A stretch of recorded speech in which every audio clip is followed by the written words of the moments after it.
le muestra a alguien en la Biblia nos cuenta que en el principio pasó algo con un hombre y con una mujer. Este hombre y mujer que Dios creó, el diablo vino, aleluya, en forma de serpiente. El enemigo vino y les engañó a través de palabras dulces. Y así está el mundo. El mundo te da palabras dulces que te endulzan tu paladar, que te endulzan tu vida, y a través de eso te engañan. Y es lo que dice la Biblia.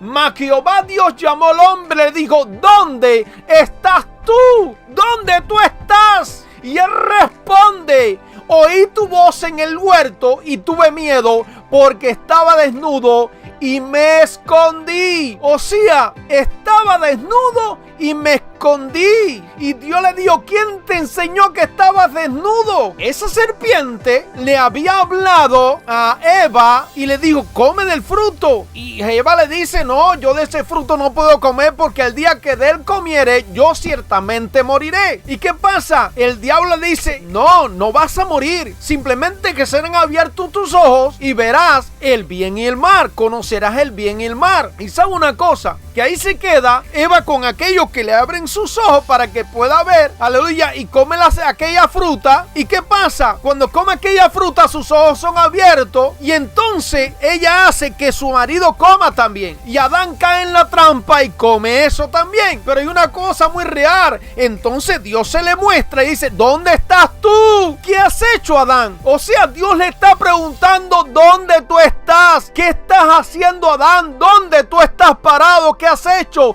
¿Por qué actúas de esa forma cuando yo he puesto este jardín en tus manos para que tú le pongas nombre a todo? ¿Por qué, Adán? ¿Por qué cometiste ese error? Estoy parafraseando, no quiero decir que dijo así. Y hoy Dios te hace una pregunta: ¿dónde tú estás? ¿Qué estás haciendo? ¿Ya dónde estás parado? ¿Por qué actúas de esa forma? Estás desperdiciando tu vida, y yo te llamo porque tengo algo especial para tu vida. Y vamos a ver que como Dios le dice que donde tú estás parado, eso queda en evidencia de que adopta una actitud adecuada. No. Y Dios se le aparece, porque Dios sí tiene una actitud adecuada con Adán. Aleluya, porque Dios es el hacedor de partos. Era asunto de vida o muerte, y no algo que dependía meramente de los esfuerzos. Era algo que Dios estaba viendo en Adán, que había cambiado lo que Dios le había mostrado por otra cosa. También vamos a ver a través de este video, ver la responsabilidad de unos por los otros, ese amor fraternal que tú y yo tenemos que tener por nuestros hermanos en Cristo, por las personas que vemos donde quiera que vayamos. Y desde el principio está claro que Dios concede importancia a las relaciones fraternales. No solo guarda de nuestros hermanos y hermanas,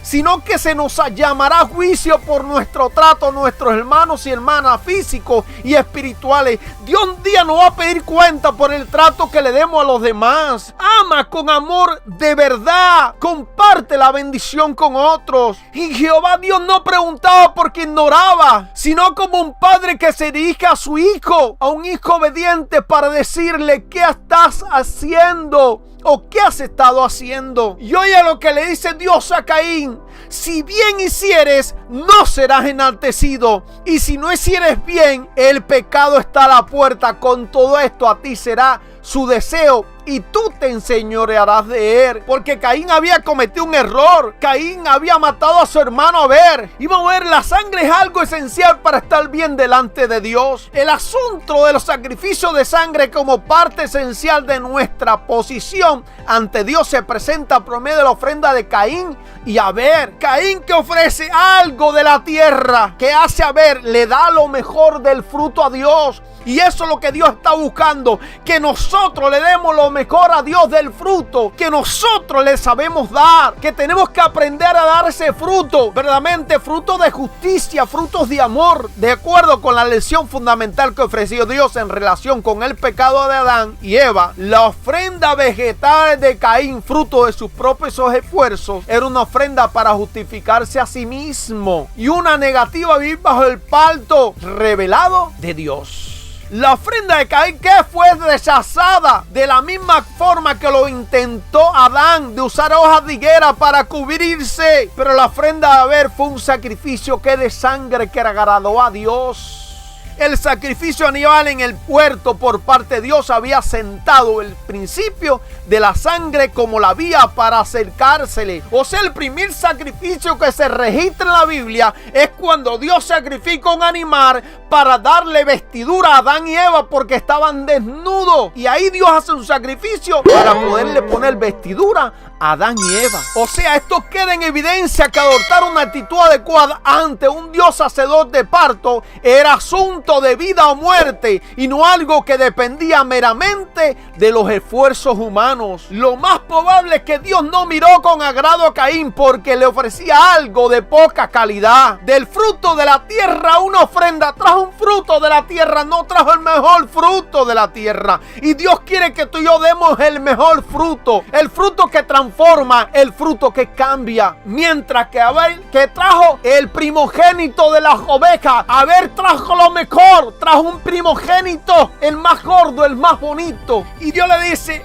el pecado está a la puerta. Quiere decir agachado o escondido tras la puerta. Estas palabras virtualmente personifican al pecado como si fuese un demonio agazapado, una especie de fiera a la puerta de Caín. ¿Y qué pasa? Caín cometió un error y Dios puso una marca para que lo conocieran donde quiera que fuera. Porque Caín no pensó en el arrepentimiento, sino solo en venganza. Él solo pensó en la venganza de matar a su hermano. Y tenemos una responsabilidad tú y yo con las otras personas. Porque nosotros tenemos que amar con amor eterno, con amor de verdad, con amor sincero. Y debido a que Caín comete ese error contra su hermano, Dios lo maldice, le quita su habilidad para cultivar y lo sentencia a una vida de fugitivo y vagabundo. Y así están muchas personas, son fugitivos y vagabundos para Dios. Esto indica claramente que la desarmonía fraternal nos destina a la esterilidad y a la frustración en nuestros propósitos. Vamos a ver también la primera mujer como instrumento redentor. Eva fue la primera mujer como instrumento redentor. La Biblia revela que Dios creó al hombre y la mujer, que toda la humanidad desciende de esta primera pareja. Aunque Eva fue engañada por la serpiente, así como la primera en violar las regulaciones divinas, la palabra de Dios sostiene que Adán a sabiendas se apartó de Dios. Ello no quiere decir que la mujer sea menos inteligente o más vulnerable al engaño que el hombre, sino que bajo las circunstancias en las cuales ocurrió la caída de la humanidad, el engaño de la mujer precedió la desobediencia altiva del hombre. El hecho de que Dios haya elegido en su misericordia y mediante su primera promesa a un Mesías liberador, simiente de la mujer, para realizar esta obra es una singular muestra de la gracia divina. Posteriormente, la primera persona afectada por el pecado es seleccionada para ser la primera persona a la cual se le promete convertirse en un instrumento de la obra redentora de Dios. El nacimiento de Seth, la semilla dada para reemplazar el asesinato de Abel, fue el primero en el linaje que llegaría hasta el nacimiento del Señor Jesucristo. O sea, Caín mata a Abel, pero después nace el reemplazo, nace Seth, que era la semilla para reemplazar a Abel, y de ahí nace el linaje por el cual nacería el Hijo de Dios, nacería Jesús. El lugar distintivo de Eva en el fallo de la primera pareja llega a ser el terreno donde la misericordia de Dios planta la primera semilla de la promesa, el mensaje obvio. Dios es capaz de hacer que la gracia sobreabunde hacia cualquiera de nosotros. No importa cuán profundo sea el error, el testimonio de Eva declara que la gracia de Dios va más allá. Porque dice que donde abunda el pecado, sobreabunda la gracia de Dios. En medio de la depravación estaban aquellos que buscaban conocer al Señor. Y en Génesis 4:26 continúa refiriéndose a la revelación que ofrece Dios de sí mismo a esos seres humanos que lo buscan. En Génesis capítulo 6 versículo 8 vemos a Noé que haya gracia ante los ojos de Dios, y vemos que las dimensiones del arca eran apenas de 150 metros de largo por 25 metros de ancho y 15 metros de altura, con una capacidad que excedía la de 500 vagones ferrocarril. La forma como fue construida hacía difícil que sobrara. O sea, el arca de Noé que preparó para salvar a aquellas personas, salvar a Noé, salvar a los hijos de Noé, salvar a la esposa, salvar a las esposas de los hijos de Noé. Y Dios quería salvar a esa humanidad, pero esa humanidad se había corrompido de tal manera que Dios trajo un diluvio sobre la humanidad. Y nada más salvaron 8 personas. Pero Dios había construido un arca increíble. Tenía 150 metros de largo, tenía 25 metros de ancho y tenía 15 metros de altura. Pero imagina que dentro de ese arca cabían la cantidad de personas que caben en 500 vagones de ferrocarril. ¿Te imaginas la misericordia tan grande que Dios quiere tener por la humanidad? Bendito sea el Señor. Y vamos a ver que la obediencia a Noé es un modelo patriarcal de la obra conjunta de Dios y los seres humanos para hacer avanzar los propósitos de su reino sobre la tierra. Noé es un modelo de la misericordia tan grande de Dios. Estas son las generaciones de Noé. Noé, varón justo, era perfecto en sus generaciones. Con Dios caminó Noé. O sea, era increíble que era un varón justo. Noé era un varón justo, era perfecto en sus generaciones. Con Dios caminó Noé. Y vamos a ver que Noé halló ¿qué? Favor ante los ojos de los hombres. No, él no halló favor ante los hombres, él halló favor ante Dios. Pero eso es lo que le costó a Noé que lo odiaran. Persiguieron a Noé por su vida y porque la predicación los condenaba. La predicación de Noé condenaba a las personas porque las personas no querían arrepentirse. Pero Noé halló gracia ante los ojos del Señor y eso hizo que más verdaderamente fuera honorable delante de Dios. Que los hombres de renombre, o sea, Noé fue un hombre de renombre que hasta el día de hoy se habla de él. Que este sea nuestro principal deseo. Esforcémonos para que podamos ser aceptados por él. El resto del mundo en ese tiempo era malo. Noé mantuvo que su integridad, la voluntad de Dios para con Noé produjo esta buena obra en él. Él era justo. Esto es que era un hombre justificado ante Dios por fe en la simiente prometida. Como tal fue hecho santo y tuvo principios justos y fue justo en su conducta. No solo fue honesto, sino devoto. Su afán constante era hacer la voluntad de Dios. Dios mira con favor a quienes miran sinceramente a Él con los ojos de la fe. Fácil ser religioso cuando la religión está de moda, pero muestra fe y resolución firme, nadar contra la corriente y estar por Dios cuando nadie más está por Él. Noé lo hizo de esa forma y eso Dios va a ver en ti, que vas a estar nadando contra la corriente, contra este mundo, pero caminando recto delante de Dios. Y toda clase de pecados se hallaban entre los hombres. Ellos corrompieron la adoración de Dios. El pecado llena la tierra con violencia y esto justifica plenamente la decisión de Dios de destruir el mundo. En aquella época Dios trajo un diluvio, pero es justificado ese diluvio porque el mundo no quería escuchar la voz de Dios. Noé 120 años estuvo predicando la palabra y no querían escuchar, le decían que estaba loco. El contagio se disemina cuando la maldad se vuelve general.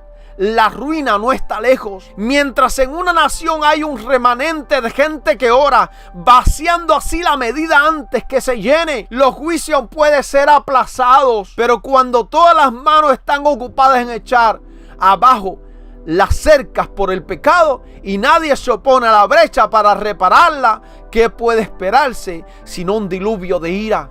Decir que Noé era un varón justo y perfecto no significa que nunca pecó. La Biblia registra uno de sus pecados en el capítulo 9, versículo 20. Más bien significa que amó y obedeció a Dios sinceramente. Por toda una vida caminó por la fe y fue un ejemplo vivo a su generación. Como Noé, vivimos en un mundo repleto de maldad. Estamos influenciados o nos dejamos influenciar por otros. O sea, te influencias o te dejas influenciar por otros. Es tu decisión, no la mía. Noé andaba con Dios. Por fe, Noé andaba con Dios en integridad y justicia en un mundo perfecto y hostil a Dios en su justicia. Este mundo está lleno de perversidad, de tantas cosas que no agrada a Dios.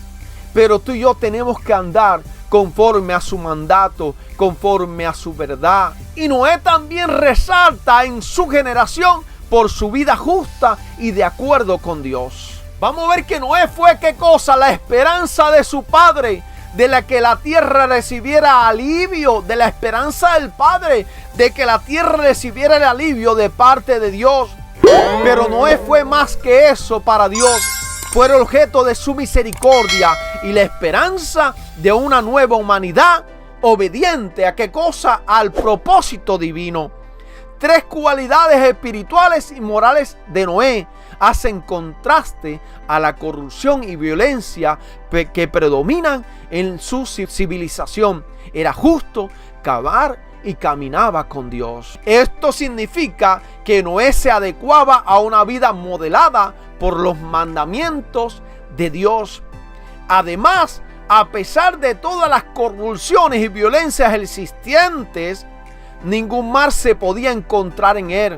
Por último, al igual que Noé, tenía una vida de obediencia incondicional a Dios. Y varias veces se repiten las palabras: Noé hizo conforme a todo lo que Dios le mandó.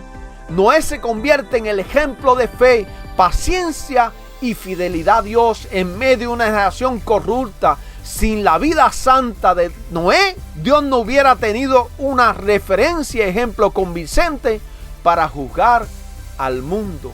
Y si no perdonó al mundo antiguo, sino que guardó Noé, pregonero de justicia, con otras 7 personas, trayendo el diluvio sobre el mundo de los impíos. Ahora Dios te dice, ¿dónde tú estás parado? ¿Qué estás haciendo con tu vida? ¿Qué estás haciendo para seguir adelante? ¿Qué estás haciendo? ¿Caminarás en los caminos de Dios? ¿Caminarás en su guía? ¿Harás que Dios se agrade de tu vida o no? ¿Harás que Dios se contente con tu caminar? ¿Que se contente con tu vida? ¿Que se contente con todo tu ser? ¿Que se contente con tus pensamientos? ¿Que se contente de ti? ¿En qué estamos nosotros? ¿Qué estamos pensando? ¿O qué estamos haciendo? Dios está buscando en nosotros personas que se paren en la brecha, que personas que anden en el llamado, que personas que vivan lo que Dios quiere que tú vivas. Dios es bueno y para siempre es su misericordia. Dios quiere cada día hacer contigo lo que Él quiere hacer. Simplemente déjalo que Él obre en tu vida, déjalo que Él te transforme y Dios hará contigo lo que Él quiere hacer. Mi deseo es que Dios te bendiga, que Dios sea contigo y que la mano del Señor te guarde cada día. Mira, si no lo has hecho y no te has suscrito al canal, vamos, ¿qué esperas? Suscríbete al canal. Y mira, manito arriba, dale tu like si te gusta el video, comenta el video, deja ahí tus comentarios. Estos comentarios ayudan y también comparte con otras personas para que otras personas puedan ver este video, para que este video sea de bendición para su vida. Y mi deseo es que este video haya sido de bendición a tu vida, este video te haya edificado, este video haya hablado tu vida. Y prepárate porque Dios tiene algo especial para nuestra vida y la mano del Señor quiere bendecirte. Nos vemos en el próximo video y que la mano del Señor sea contigo de una forma muy especial. Amén y amén.